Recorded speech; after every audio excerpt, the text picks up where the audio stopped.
Hi, I'm Jordan Gray. Welcome back to the Sarah O'Connell Show. Welcome to the Sarah O'Connell Show. Jordan, great. Welcome back to the Sarah O'Connell Show. How are you today? And most importantly, how are your teeth? That's so sweet that you would ask. You always do so much more of a deep dive than anybody else does on your research. My teeth are all right, thanks. Two of them aren't there anymore. So I wish them well wherever they are. But yeah, I've notorious tooth pain, and now they've been extracted. One of them just crumbled like dust, Sarah. Honestly, it was horrible to be a part of, to That's witness happen. awful. During lockdown, one of my fillings fell out, and Right. it was at a time when you couldn't go to the dentist unless something really awful had happened. Yeah, And so yeah. I didn't know what to do. So I just pushed it back into my mouth and willed it Oh there for God. 7 months. And Oh so, my so I God. go to the dentist and they're like, "What did you use to fix this in with?" And I was just like, "My mind." It just sort of stayed there. They got like a special like Geiger counter. There's like this is simply a telepathic. All you've done there is you've just used the power of your mind. Well done. I mean, that's willpower right there. I apparently lack the willpower to do that because mine are falling out left, right, and center. So I made my own though. I made my own Lego teeth out of you buy these thermo beads on the internet and you put them in hot water. They go clear. You mold them into a tooth and stick them in, and then you can pop them in and out like Lego. I would show you, but I didn't even put them in. I don't know where they are. They've gone walkies, but it's a novelty. They sound really good. In many ways, better than having a pet because you have to take them walkies manually. Actually, yeah, actual walkies. Not allowed pets in here. I am allowed fake teeth in this apartment. There's no one specified when we bought this that we weren't allowed to bring fake teeth into this place. Pets, however, were very specifically prohibited. So I've chosen out of those two the thing that I'm allowed to have. Well, I suppose technically anything that isn't a tooth can be a fake tooth. A wardrobe. With your level of willpower, anything can be anything. Yeah, you just use your mind to put it in your mouth. It's great. All That's the good. spirit. So, I miss talking to you. You're really funny and nice. likewise, which is why you're back on my show. And speaking of Thank you. which, congratulations. It's going to be for many things. First thing, fourth appearance on the Sarah O'Connell show. Third interview, fourth appearance, because I interviewed first time backstage 2016 in Manchester. Second Wow. time, yeah, the second time was the debut of your first comedy show, People Change, in 2018. And Yeah. then you did an Edinburgh Fringe Ultimate Comedy Guide message for me last year, very kindly. Now Yeah. back fourth time, catching up with current record breakers at the minute on five, Joe Lycett, Catherine Ryan. So you're one behind and you're the closest to them. Well, can I submit also? Didn't you interview me backstage at my single launch in Southend? Mm, I With interviewed the you at the comedy launch thing. comedy launch. Yeah, I'm confusing my own comedy launch with my own music launch. makes You're right. sense. You're right. You I were I, at I both thought of maybe them. I'd have, yeah. Oh, that's probably what it was. I am the common denominator for all experiences in my life. You're right. I thought maybe I'd matched them at five, but of course, if anyone would know better, the eponymous hero of the Sarah O'Connell show would know. You do know where you've My been and guests. yeah. Otherwise, Well, it's just me asking questions to nobody, which is a nightmare. again, with your willpower, you can make it happen. Yeah, But exactly. There's so many things that aren't teeth that I've now got to interview. um, but yes, I'm very, very grateful to be back. It's lovely to talk to you again. Life's gone a bit balmy for me, for Has a both of bit, us, I hasn't it? imagine. We've been away, done our separate things, and now we are talking to each other. You go away, do a Um, bit of chaos, and then. So, what I want to do actually, because I spoke to you about your first show, yeah. and now your second show, of course, Is It a Bird? Is doing phenomenally. But I want to take you all the way back to the very beginning of when you started writing that show. Can you tell me how long it took to write? How long was that process before you thought, right, I'm ready to take this on the stage? Yes, absolutely. It was a labor of love. What happens, I think, with a lot of comedians is you don't necessarily go, I'm going to write a show this year. You just keep writing material until it fills an hour slot, and then you retro engineer a narrative, or you try to find the things that work. You take out the stuff that doesn't seem to fit anymore. That's definitely what happened to me. I, I had a bit about Batman for a year that wasn't as funny as I thought it was, and I took a year to get it into a shape that I thought it was okay, and then that opens the show. And it's the same with the other bits. In my brain, the show is about Batman, dogs, babies, boobs, and a song about a potato. Those are the five cornerstones of any comedian's career. And it's about just refining those things. Once I decided that that's what the show was about, I'll make those 5 things really, really good, and anything else that slots in, finds its place. And I had never performed the show anywhere else apart from this one comedy club in Southend. Like, I tried material everywhere, but the specifics of this show, the main stories of this show, never took place outside of the Alex in Southend, which is my local open mic, award-winning open mic. Bless them, they're doing really well. And so the tour that it's about to embark on is the first time it's ever been around the country. So I did it at the Edinburgh Fringe, wonderful. Did it at Soho Theatre, wonderful. Apart from that, it's only ever been in Melbourne and Edinburgh. So now I'm taking around the country for the first time. Mad, absolutely mad. Just a bit. Before we get to all that good stuff, though, Best Poster Award at Edinburgh Fringe. Is it true that you spent an hour jumping up and down on a trampoline for that? Yeah, and we got the shot on the second shot. That picture that's used is the second snap that was taken, probably on the second bounce, and then we tried for an hour to beat it and couldn't beat it. There's something to be said for first time magic. I think so. And only because I was blinking in the first one. Otherwise, we probably would have used the first one. I really like it because there's a story behind it. That's the thing. I think it won the award because people got really excited about, like, people like a story, don't they? And we really did take a trampoline to an abandoned theatre, get naked, and try and get this perfect shot of a superhero jumping up and down. I mean, that's got to be worth an award, isn't it? I think so. We tried, It wasn't even that photoshopped. The only Photoshop bit is we made the cape look more impressive than it looked in real life because you couldn't really see it in the first shot. It was just dangling behind me. So we added a load of extra pomp and frill. Well, I was watching a behind the scenes thing about Superman recently because I've interviewed some people from that, and he used to have wires in his cape to make them look like they were sticking out when he was flying. Otherwise it'd go a bit floppy because it wasn't actually flying. Right. Yeah, just dangle there, wouldn't it? Yeah. Would just dangle. Now that you've said that, I recall also that my hair, due to the effects of gravity, was all up instead of at the side. So they photoshopped my hair. They took some of the hair on the top, like you would, I suppose, in real life, took some of the hair on the top and put it at the side. So the hair and the cape are both more impressive than they were on the day.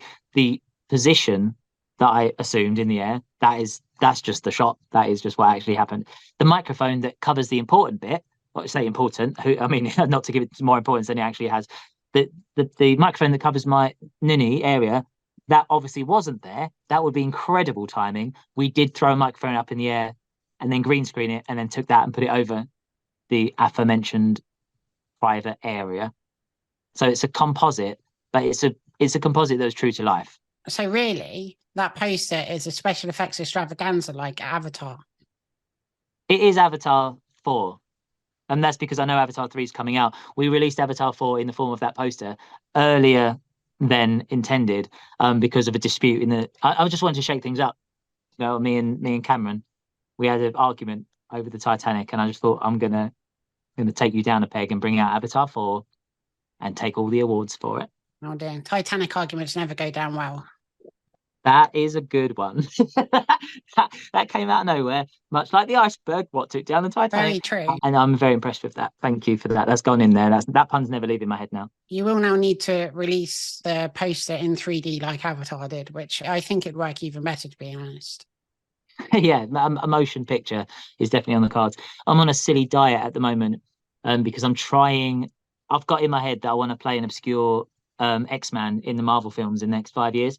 So I'm on this silly little diet to bring it back around to motion pictures. So everything in my head right now is gearing to me playing some obscure character in the MCU before I get killed off in the first 5 minutes. Nobody's asked me to. I will point that out. Nobody has requested that of me. But I think if I get in shape and learn how to do that dance fighting, then I will be in a film. I think that's a very good idea. I'm actually on a really extreme diet myself. It's mostly crisps. That's pretty extreme. That's the most extreme diet I've ever heard, because you can't just eat one type of food. You must vary the food. Even the flavour of crisps, you must vary. Well, last night I had some balsamic vinegar and caramelized onion flavour. That actually sounds amazing. That's right. Balsamic vinegar it's a gift that keeps on giving. And it's like, there is a bit of sugar in it, but not always. And also people get confused between a glaze and the vinegar. Glaze, that's crammed full of sugar because it's been cooked down. The vinegar, put it on whatever you like. It's good for you, right? I followed a cake recipe once that had vinegar in it. It's pretty good. A little bit of a bite to it, yeah, I bet. Yeah, a bit of cheekiness. Was it apple? Was it an apple? No, it was just like a chocolate sponge, but there's something that the vinegar did to it that helps it do something. I don't know. I just put it in there and it tasted nice. It wasn't like, it didn't taste vinegary, but there was just, it was a bit of it. Subtle. Yeah. Yeah. So that's all my vinegar questions. So I follow your career closely, almost by osmosis, just because we're friends and I see your Facebook updates and Instagram updates and Twitter updates and all that good stuff. And I love what happened last year at Edinburgh Fringe. So as people do, you get a venue, you go there, you hope people go to it, and people flipping heck did they go to your show, to the point where it was sold out. Amazing. Best you could ever hope for at Edinburgh Fringe. But they moved you to a bigger room and you sold out again. Tell me what happened. How did you feel about that? The whole thing was crazy. I think what happens, thank you so much. It was bonkers. I think what happens is the story behind the story is more important than the story itself in all aspects of life. I learned that on The Voice. Nobody turned around for me in my audition, and then they brought me back. That's more of an exciting story than me being on screen. I'm not even that good of a singer. I'm fine. But the fact that I got brought back, that's a story. I think what happened at the Edinburgh Fringe is I know empirically that I got a lovely little 5-star review on day 2 from The Guardian. Yeah. And that gets people talking. That's a stroke of luck. We had a great night. Lovely, lovely review. That makes people come and see the show because it's a small room. It's a shipping container, a leaky shipping container. It's beautiful, but it was a shipping container. It doesn't take that many people to fill that seats. I think it's 75 seats. So then it sells out. If you've heard that a night has sold out, that makes you want to go see it even more. So then the next night and the next night sells out. So we sold out the run in the first week. That's a story in and of itself. And what I think happened is people, because I'm such a goof, I'm such an odd, like just a goofball. I've no agenda apart from just being a goofy comedian. People quite like Vigo Venn winning Britain's Got Talent. Vigo Venn is such a lovely guy. He's such a sweetheart. And when I saw him win Britain's Got Talent, I think I felt how people must have felt about me last year. I was like, I just want to keep lighting more fire under this firework and watch him go really, really high. There was so much joy surrounding the experience that everyone got on board. And even talking about the show was making people happy because they're like, I know this crazy thing that shouldn't be happening is happening. And then some celebrities started to come, and then it went nuclear. And so then they put me in these big rooms in the round, which for a show that has limited nudity, I mean, obviously, anyone that knows me knows that's not really an issue in my show. I don't not particularly care about the angles, but it was interesting the first time there was no when you're completely surrounded by people and you're nude, there's nowhere to hide, as it were. There's no flat sort of angle that hides anything. And then it was nominated for the award, which is the Holy Grail. And again, I think I didn't win. I was pipped to the post by a wonderful Australian called Sam Campbell. And I've got a feeling that only made it better because, again, being a reality TV reject, as we are labelled, there's something quite cool about coming second because it means there's room to go. Because then I went to Australia and did the exact same thing again. I wonder if I'd won the award if things would be a bit different. I might have been a bit complacent, but I still feel like I got struck by lightning. Yeah. It was absolutely bonkers. And it has left a lasting legacy of people just feeling really good about the show. So now people love propping it up. People love talking about it. And I'm so lucky that my face is attached to that experience. Oh, yeah, because you did it. I've fully done it. I've definitely done it. But there is a moment, it happened quite a few times in Edinburgh. I was sleeping on a couch that was 2/3 my size. So sleeping is a stretch to even use that word. And I was eating like sausage sandwiches out of a bag. No, wait, the bread was out of the bag. The sausages were out of a container and I combined them. It was a very humbling experience, that thing. I never got too big for my boots. And I wonder if I'd won, if I might have got a bit too big for my boots. Because I think people quite like, and I like, that I'd show up every single night and genuinely be amazed that I was allowed to be there. That was really nice. Every night I was really grateful. They feel that gratitude, and then we all get on. The day I decide that I'm actually amazing, if I genuinely start to believe I'm any good, it will all fall apart. That's my sincere belief. So I've got to stay humble and just got to keep trying to make people laugh. Absolutely. And it was such a special thing, honestly, because I'm friends with a lot of comedians, and you go up there and you have these hopes of what could happen. You might get discovered, people might go to your show. At the very least, you'll make some friends, get well known. But what happened to you is what you dream of happening. And I was so happy it happened to you. And it Thank was you. such a Thank beautiful you. thing, honestly. And I'm so happy for you. So congratulations. Thank you. I agree. It is like the Holy Grail, and it could have.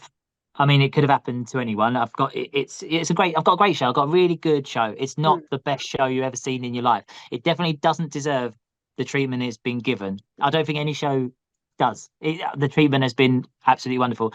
The job now is to live up to that hype and that love, and that's cool. It's because then I'm never going to be sure. That experience, that year gave me so much love. I'm going to be dining off that for the rest of my life. It's wonderful, absolutely wonderful. That's amazing. And so did the same thing happen again in Australia? Because you took it there for like a month, I think. And that's insane. That it was nice to know it wasn't a fluke. So exactly the same thing happened, albeit with a smaller audience because there's genuinely fewer people. I learned that there's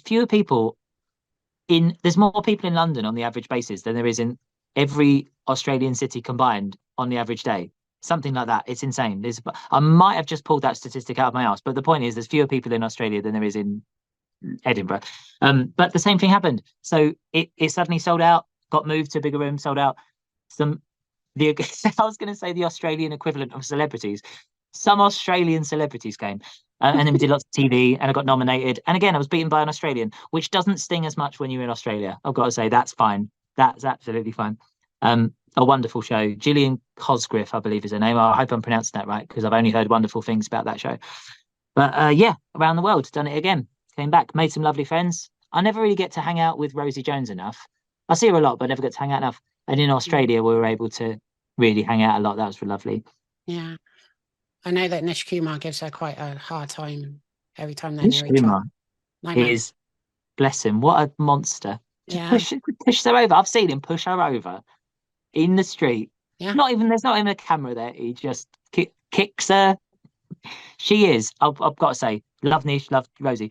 Rosie Jones, whom I love dearly, is the biggest liability when you are walking through an airport. She'll just shout whatever she wants. She'll just shout the most heinous things and then just laugh. And you've got to be like, Rosie, we're in an airport, mate. This is where jokes are not taken seriously historically. She just gets away with it because she's got a cheeky personality. And then when we got on the plane on the way back, her stand-up special was the first thing that comes on the automated in-flight entertainment. So yeah, just popped up on screen. It's like, you can just shove it, mate.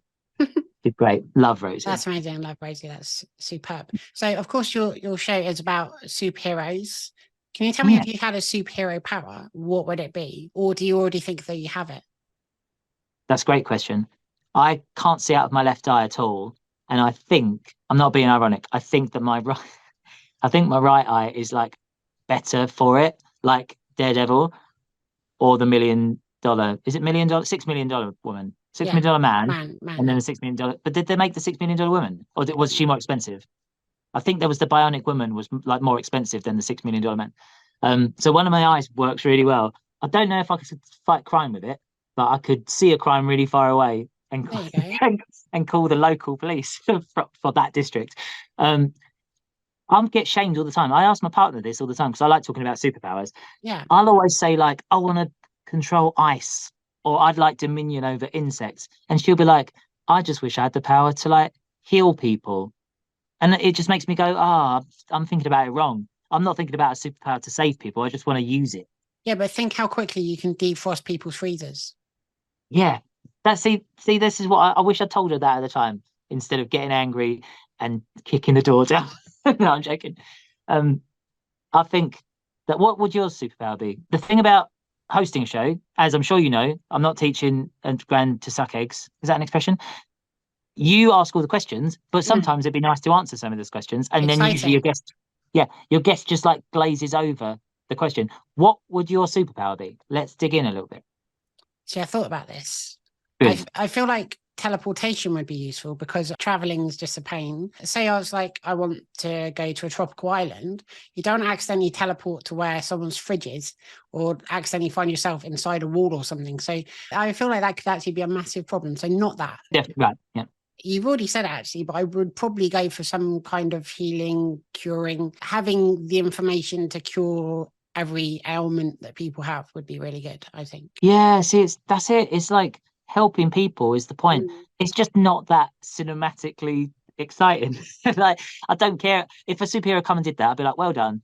But where's the pizzazz? No, but how about every time you heal someone, there's a firework display? Yeah. Yeah, that makes it way better. A little bit of a fanfare. Yeah. If you could shoot fireworks at people, what healed them, definitely not something you should repeat in real life or ever attempt, because that's never going to work. But if that was the power, that makes it way better. Yeah, I think Shoot so. a firework at the injury or the illness and it explodes. Or you can only heal people if you sing a really embarrassing song. Because you're sharing in their pain. I get it. Mm. You take that pain out of them and you do it yourself. I don't know about you, how you feel about karaoke. I can't do it. And it's because I'm used to playing the keyboard, which means I choose my own tempo and my own timing, my own key. As soon as there's karaoke on, I'm like, oh, I suppose I'm just the same as everyone else, am I? And then I get really egotistical and I'm like, how am I supposed to be special if I'm not even playing the song? I'm just going to sound like everyone else. And it annoys me. So then I deliberately tank the song. I'll do like a bad version, which isn't even as funny as it sounds. Point is, I steer clear of karaoke. How do you feel about karaoke? I used to do a bit of it. There's a nightclub I basically used to live in as a student, and they used to have a karaoke night, and we'd do this thing where we would put our names into a bucket and they get picked out at some point in the night. So we'd go have some drinks, dance, whatever. One night I said to my friends, just pick any song, I'll do it later on. And we'll go get drinks. It normally took like 2-3 hours for them to get through everybody. That night they picked me first and I didn't know what the song was. I hadn't had a drink. It was Hit Me Baby One More Time, Britney Spears. I nailed it. It's pretty good considering I can't sing. And yeah, it's fine. At least that's one of those songs that's gone in intravenously or whatever you would call it. Like we've heard that so many times. At least it's in there, right? It was. Yeah. Well done. Well, I refuse. I have taken great pleasure in refusing to do karaoke, but because people think you just keep saying, oh, go on, that I'm going to cave. I just love drilling it into the ground and be like, this is going to get more and more embarrassing for you. Yeah. And we're sucking all the fun out of the room. Look at everyone watching me turn you down. I'm never going to say yes. And you can keep trying, but we're taking away everyone's fun right now. And that's on you because I'm out. Yeah. I love being the ghost at the feast. I'd rather do a rap battle, to be honest. Do love a rap. Gotta love a rap battle. So going back to what we were talking about earlier, not the teeth bit, the other bit with the show.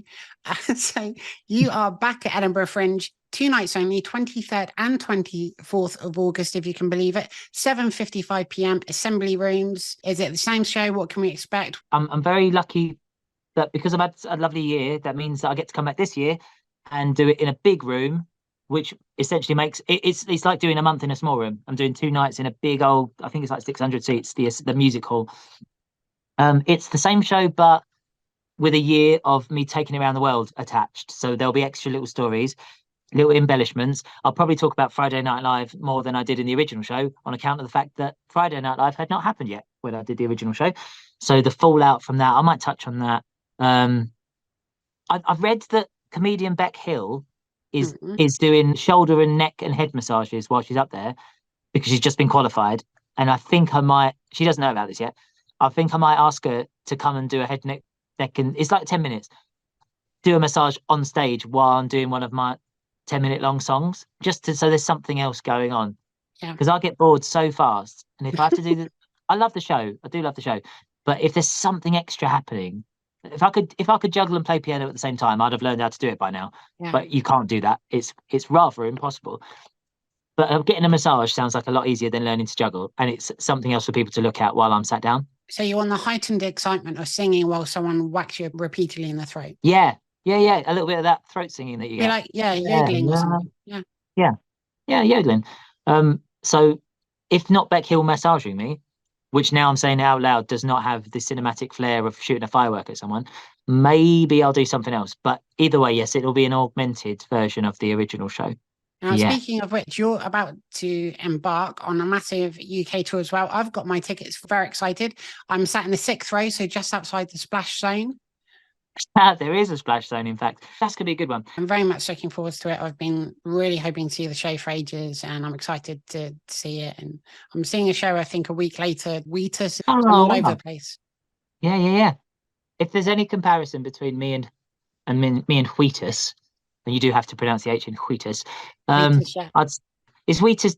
Wait, who did Teenage Dirtbag? Wheatus. That's a banger. Right. I would say that same disenfranchised teenage angst that Wheatus had there's probably a little layering of that in my show. There's maybe a little bit of it. You are supposed to leave feeling like we've all gone through a sort of a puberty together. And I'd say Wheatus did that for a lot of people. When you listen, I listen to Wheatus and I think I can feel my voice dropping again.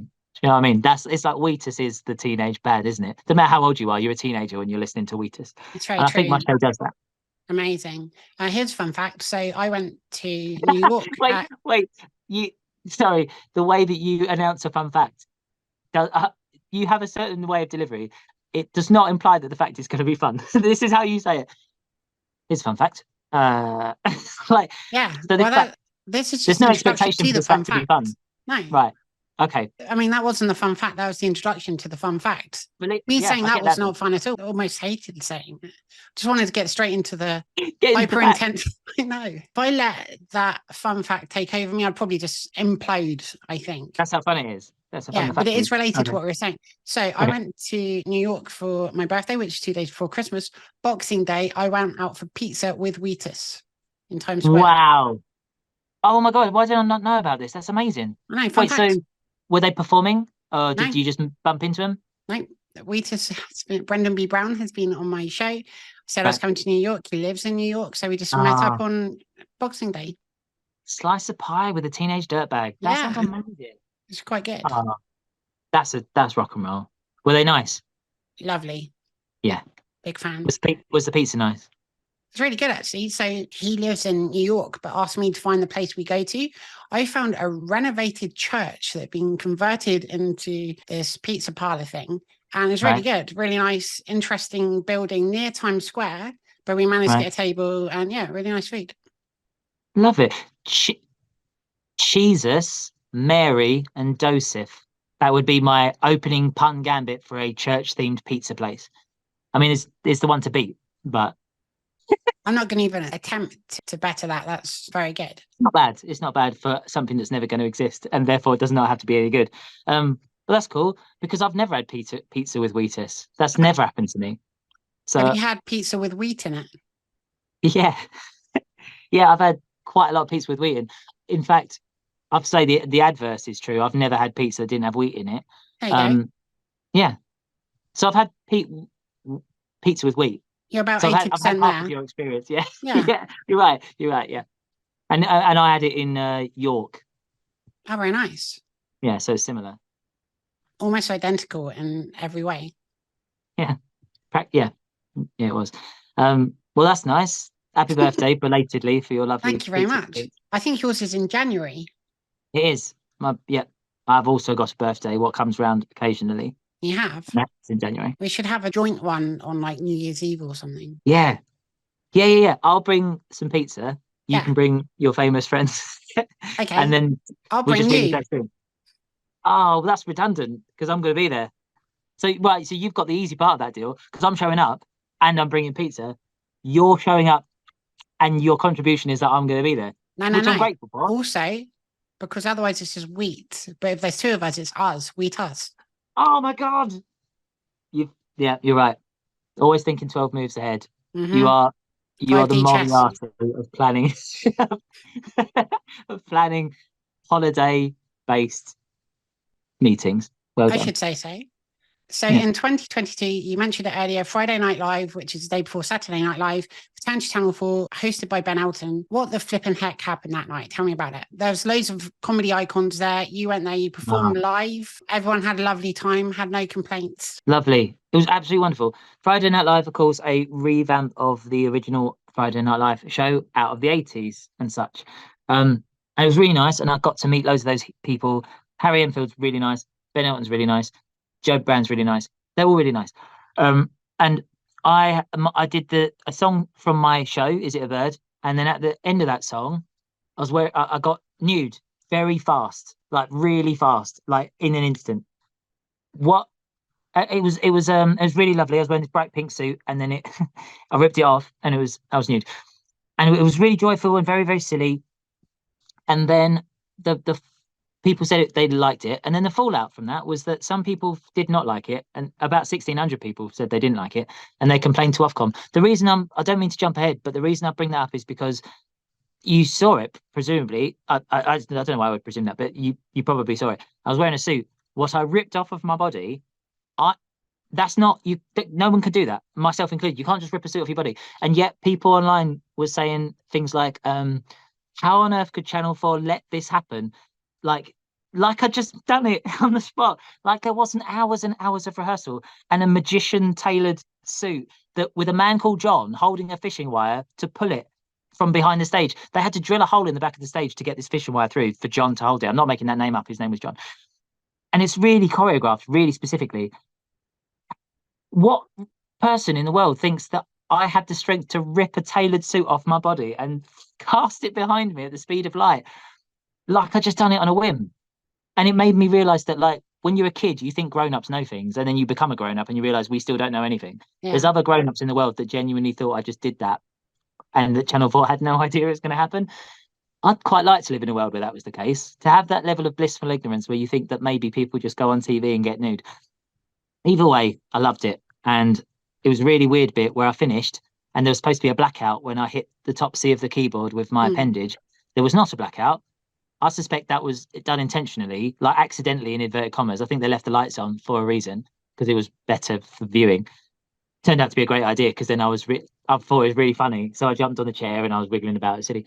And then after you've been nude quite a lot, there's nothing to cover up then. I mean, out of courtesy, put a dressing gown on. But I just remember being in the dressing room with all my agents sitting around me saying, "Oh, how do you feel? That was amazing." And I was just nude and I didn't really realise. I was just laying on the floor, just chilling out, all nude with all my agents, like I'd just been born and they were all like the midwives in the hospital. I was like, yeah, I feel really good. I love you. You're all my favourite people in the world.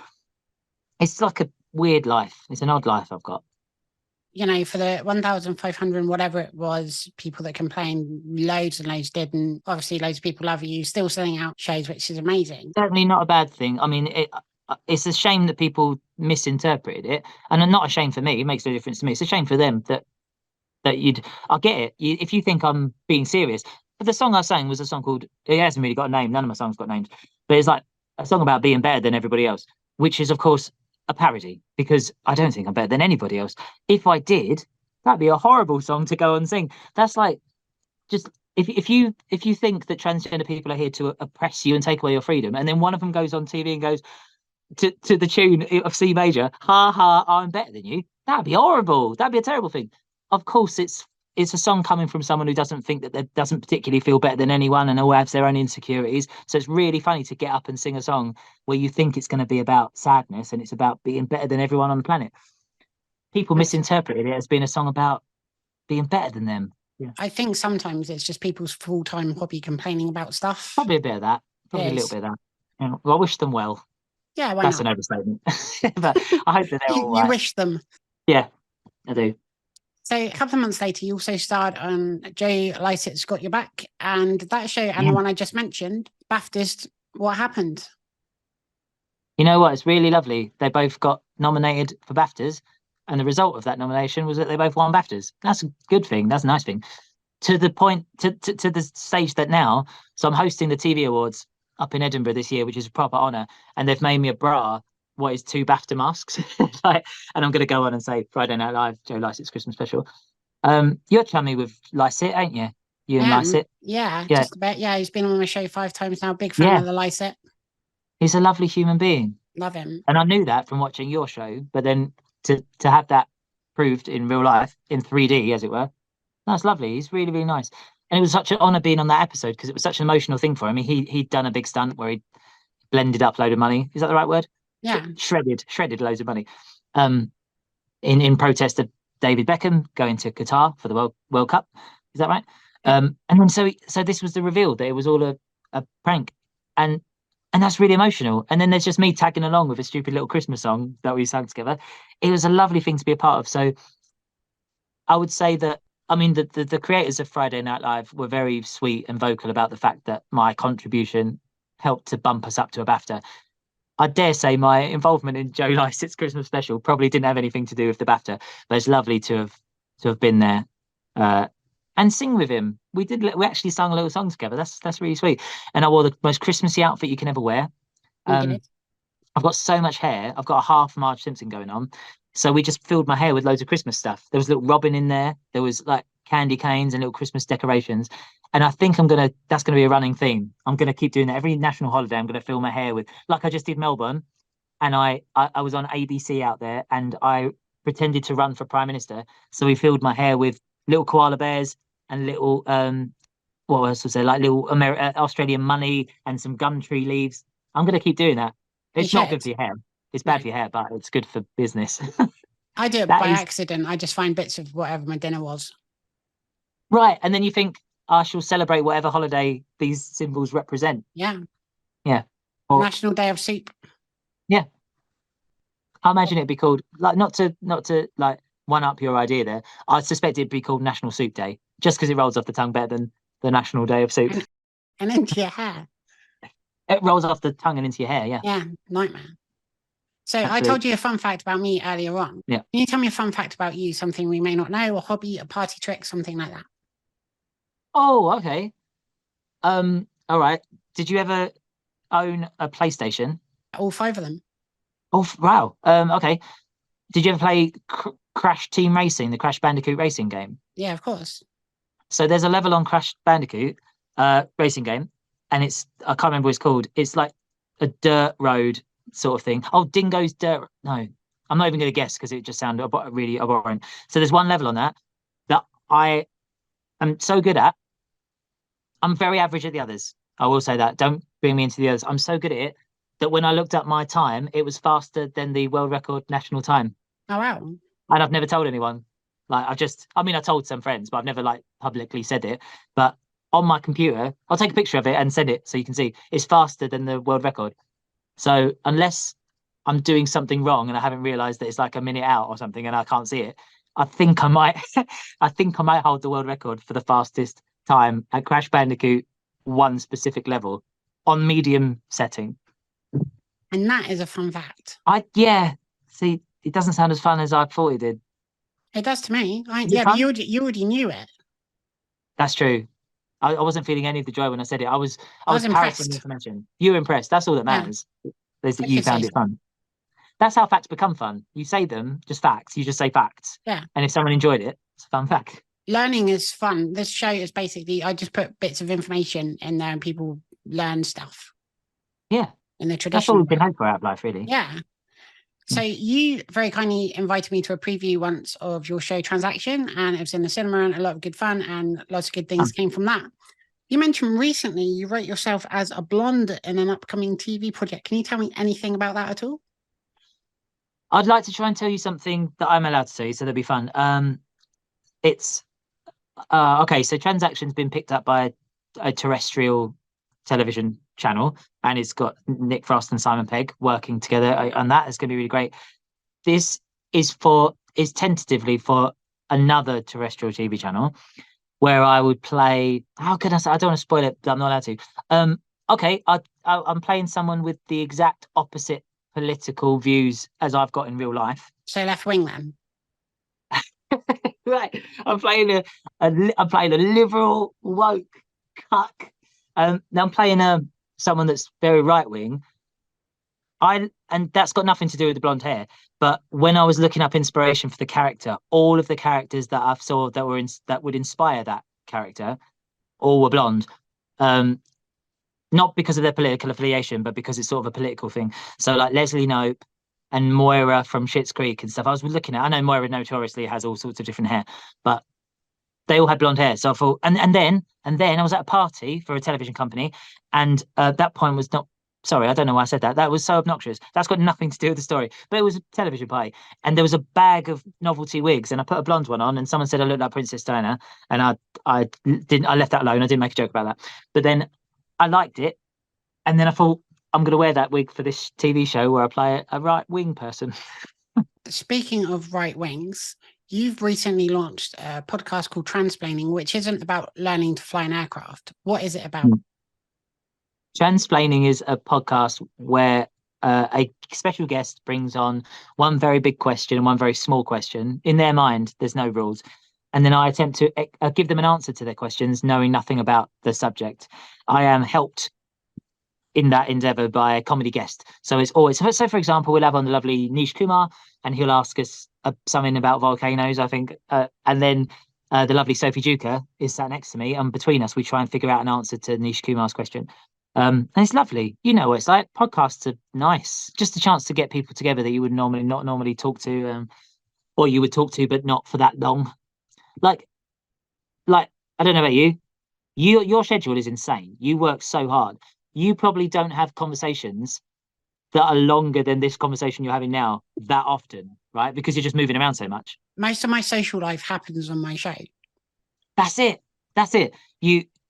I definitely, like, comedians, we really only talk to each other for more than 5 minutes if it's on a podcast and about personal stuff.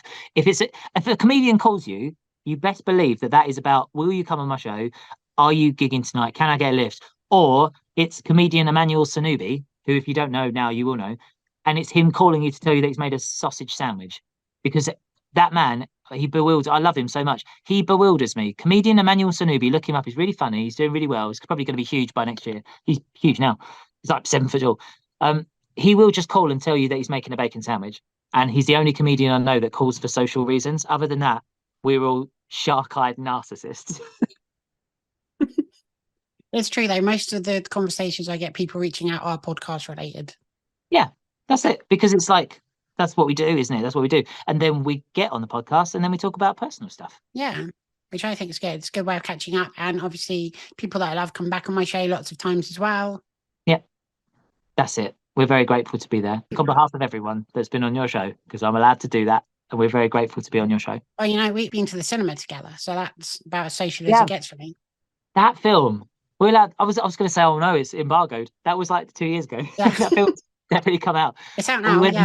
We went and saw, what was it called? Was it called Swimming with Rob Brydon? Yeah. Swim School, or that was good. I enjoyed that. Yeah, I enjoyed it. It's a good film. He's in Barbie now. Oh my God, he is in Barbie, Yeah. which I've not seen yet, but I have seen that clip. I've not seen Barbenheimer. I've seen neither of the Barbenheimer components. You've probably seen all of it, right? You've seen everything. You've seen everything. You've probably seen everything. You've probably seen Avatar 5. You see everything in advance because you see everything. They blew it. Did they really? There's no water left. It's like Mad Max. It's like the way of nothing. Yeah. Avatar, sand. I think I make myself laugh more than I should because that was not really that funny. But well, you've got your exact sense of humour. That makes sense. You're right. I am my core demographic. That is such an astute thing to say because when I made music, I was not the sort of person that would listen to my own music. Now I'm a comedian. I am exactly the sort of person that laughs at the jokes I tell. That's really true. Imagine being a comedian that tells jokes that they don't find funny. That sounds like a horrible. How do you engage when you're writing it if it's funny in the first place? Yeah, that's it. Never put a joke in your set that didn't make you laugh in the first place. Because you're going to have to tell it 500 times. You might as well. There's got to be something there. If it's just a bit of wordplay, cut it out. Unless it made you laugh, then leave it. Yeah. So can you tell me what else you're working on? Obviously, you're about to go on this massive tour. Have you started writing your next one? I have actually. Like, I think there's something very funny. If you have a show like mine that takes off and puts you into the public eye, you can either completely ignore that and do another show, or you can lean into it and keep pointing at the success of the other show and how on earth are you ever supposed to beat that? So I think there's something funny, at least in part, about me. I might write a song about how I've no idea how I'm supposed to make this next show any better. I might open the show by saying about have no idea how this is going to be any good, but I've got to try really hard. So I'm writing that. Television. Lots of those sort of lovely panel shows that we've all grew up with. That I'm on a few of them. My lovely episode of QI, I think, is coming out soon. QI is a good laugh. Sandy Toksvig's properly lovely. And just lots of things like that. I was on Rod Gilbert's Growing Pains, and I got a robot out of the deal. Believe it or not, that was fun. Exciting. Yeah, I wanted a robot since I was a kid. I got one now, like in my house. It's actually literally next door. And it shoots soft bullets and everything. It's like a proper robot. And I'm around the country. I'm around the world next year. Not on a world tour, but some of the places in the world I shall be at.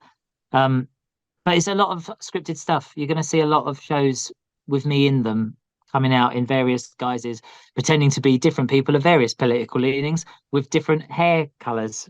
That's how I measure my characters, because I'm basically going to have this accent in all of them. So I need to differentiate myself somehow. Oh, I know. Be blonde, be ginger, be black haired. That's all of them, innit? There's no other hair than that. I think so. Well, there's like pink or blue or whatever. No, ain't nobody got time for that. You know what? In reality, if I see a pink or a blue dyed hair, any hair that isn't naturally that color in the audience, I know I'm going to have a nice gig, because I'm like, that person's gone through a transition in their life from a perceived baseline of normality into something more intriguing. I've probably got a lot in common with that person. If I get a person in the front row with blue hair, I'm like, this is going to be a lovely gig. Always That's lovely true. people. True. Always nice. 100% agree with that. Yeah. When you're on your rocket superstardom now, have you got any tips for people just starting out in comedy? Make your own stuff first. I mean, comedy is a great vehicle for that, because you literally write your own material. It's never been easier to make your own content. Make stuff. Don't wait for someone to tell you to do it. Even the cheapest phones can do anything, and if not, borrow someone else's phone. For balance, I'll say steal someone else's phone, but that's not the opinion of the Sarah O'Connell Show. That's your decision to decide. Take a phone that you can record with, make it. That's what I did, and now I've got 5 or 6 orders for television shows, which is too many television shows for the average person. That is far too many. And it's all because I've made my own stuff. And don't write anything that didn't make you laugh. Don't put anything in a show that didn't make you laugh. Definitely. Because sincerity is important. And we're all just sitting there. Everyone's just watching you, and their little mirror neurons in their brain are activating. If they see that you're happy, they'll be happy. So make yourself laugh first, and then expand your reach to include other people in the audience. Very good advice. So my final question, have you got any messages for people watching the Sarah O'Connell Show and your fans around the world? This is one of the loveliest shows, because I instantly am relaxed to talk to you, which every comedian wants, because they want to be as funny as possible. And if you're nervous, your brain seizes up and you go for like baseline level humor, and you don't, when you're relaxed, you're able to be a little bit more nuanced, a bit funnier. Go check out the whole back catalogue. Not all of it. I mean, that would be insane. I bet that's probably genuinely too much for anyone to ever watch now. Give it a go though, because it's all brilliant. But some highlights are certainly the Joe Lycett run is very, very funny. To continue to support this lovely channel, because it's a nice thing in my life that it keeps rolling back around and I get to keep talking to you. It's always a massive pleasure talking to you. As I say, you're on 4 times now. You're welcome back anytime to do the 5th. I'm really excited to see your show in October. Best of luck in Edinburgh. Not that you need it. I know you're going to do amazingly well, and on your UK tour. I'm excited to see you as a far left person wearing a blonde wig and your new TV show. I wish you every success in everything that you're doing. The blonde snowflake coming to ITV later this year. Thank you so much, Sarah O'Connell. You're really nice. And I wish you all the love in the world. And I'm looking forward to the 5th excursion of our time together. I'll bring a pizza. You bring a band from the noughties. I will. I mean, to be fair, I probably could. You didn't. I know. It wasn't even being ironic. No. I might not bring a pizza. I'll probably forget. Oh. Okay.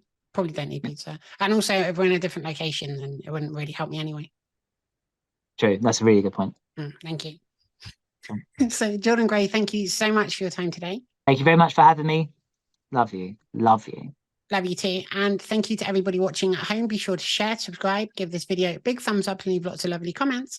I'll see you all again soon for another episode of the Sarah O'Connell Show. Bye. Bye. Thank you. That was great. Take care. Bye. Bye.